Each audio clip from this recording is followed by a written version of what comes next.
João 4. Quando, pois, o Senhor veio a saber que os fariseus tinham ouvido dizer que ele, Jesus, fazia e batizava mais discípulos que João, se bem que Jesus mesmo não batizava, e sim os seus discípulos, deixou a Judéia, retirando-se outra vez para a Galiléia.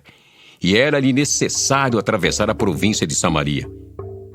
Chegou, pois, a uma cidade samaritana chamada Sicar, perto das terras que Jacó dera a seu filho José. Estava ali a fonte de Jacó. Cansado da viagem, assentara-se Jesus junto à fonte, por volta da hora sexta. Nisto veio uma mulher samaritana tirar água. Disse-lhe Jesus: Dá-me de beber. Pois seus discípulos tinham ido à cidade para comprar alimentos. Então lhe disse a mulher samaritana: Como sendo tu judeu, pedes de beber a mim, que sou mulher samaritana? Porque os judeus não se dão com os samaritanos. Replicou-lhe Jesus: Se conheceras o dom de Deus e quem é o que te pede, dá-me de beber. Tu lhe pedirias e ele te daria água viva. Respondeu-lhe ela: Senhor, tu não tens com que atirar, e o poço é fundo. Onde, pois, tens a água viva? És tu, porventura, maior do que Jacó, o nosso pai, que nos deu o poço do qual ele mesmo bebeu, e bem assim seus filhos e seu gado? Afirmou-lhe Jesus: Quem beber desta água tornará a ter sede. Aquele, porém, que beber da água que eu lhe der nunca mais terá sede. Pelo contrário, a água que eu lhe der será nele uma fonte a jorrar para a vida eterna. Disse-lhe a mulher: Senhor, dá-me dessa água para que eu não mais tenha sede, nem precise vir aqui buscá-la. Disse-lhe Jesus: Vai, chama teu marido e vem cá. Ao que lhe respondeu a mulher: Não tenho marido. Replicou-lhe Jesus: Bem disseste, não tenho marido. Porque 5 maridos já tiveste, e este que agora tens não é teu marido. Isto disseste com verdade. Senhor, disse-lhe a mulher: vejo que tu és profeta. Nossos pais adoravam neste monte. Vós, entretanto, dizeis que em Jerusalém é o lugar onde se deve adorar. Disse-lhe Jesus: Mulher, podes crer-me que a hora vem, quando nem neste monte nem em Jerusalém adorareis o Pai. Vós adorais o que não conheceis. Nós adoramos o que conhecemos, porque a salvação vem dos judeus. Mas vem a hora, e já chegou, em que os verdadeiros adoradores adorarão o Pai em espírito e em verdade. Porque são esses que o Pai procura para seus adoradores. Deus é espírito, e importa que os seus adoradores o adorem em espírito e em verdade. Eu sei, respondeu a mulher, que há de vir o Messias chamado Cristo. Quando ele vier, nos anunciará todas as coisas. Disse-lhe Jesus: Eu sou, eu que falo contigo. Neste ponto chegaram os seus discípulos e se admiraram de que estivesse falando com uma mulher.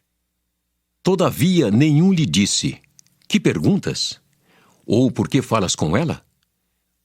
Quanto à mulher, deixou seu cântaro, foi à cidade e disse àqueles homens: Vinde comigo e vede um homem que me disse tudo quanto tenho feito. Será este, porventura, o Cristo? Saíram, pois, da cidade e vieram ter com ele.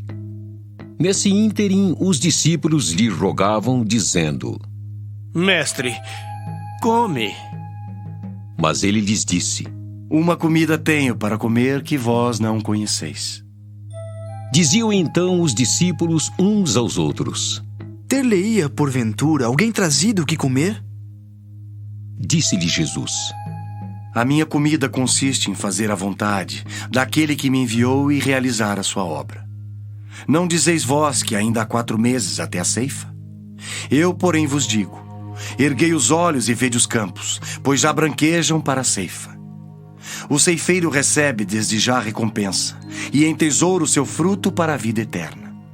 E dessa arte se alegram tanto o semeador como o ceifeiro. Pois no caso é verdadeiro ditado: um é o semeador e outro é o ceifeiro. Eu vos enviei para ceifar o que não semeastes.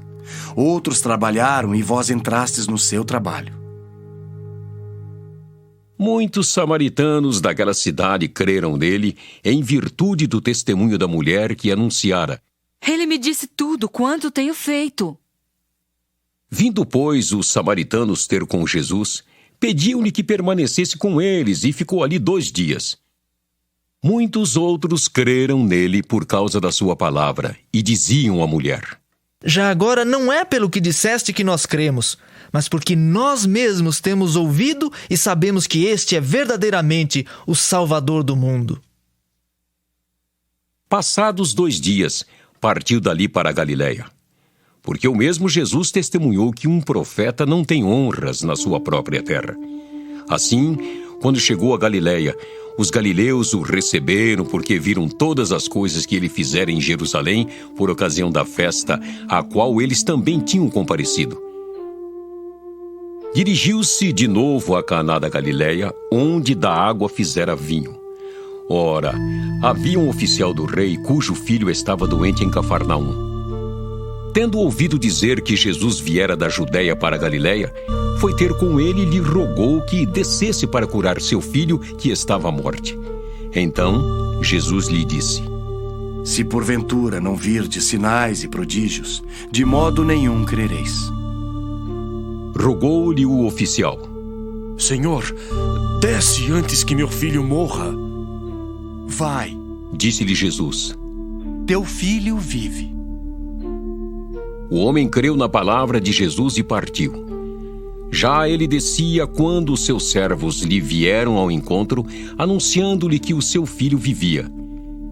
Então indagou deles a que hora o seu filho se sentira melhor.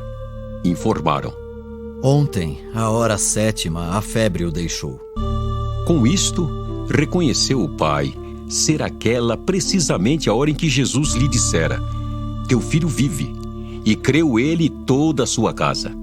Foi este o segundo sinal que fez Jesus depois de vir da Judéia para a Galiléia.